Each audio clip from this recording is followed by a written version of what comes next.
दीपक कुमार, कितनी खुशी हो रही है 5 किलो का माछर पकड़ के। बहुत ही बड़ा पीस है। सुबह एक पीस जाने दिया तुमने, अब हमारे को जगह मिल गई है। क्यों दीपक कुमार, कैसा लग रहा है? बहुत जगह बेस्ट। 4 किलो का पीस पकड़ा हमने और भी बिना किसी को जगह बेस्ट हो रही है। अंदर में झोंका ही रो बदल लपटक से बस बस पलटी रो डैडी लोग आप कौन पकड़ो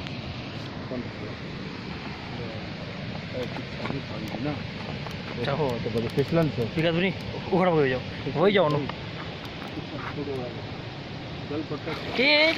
वही जाओ वही जाओ मुँह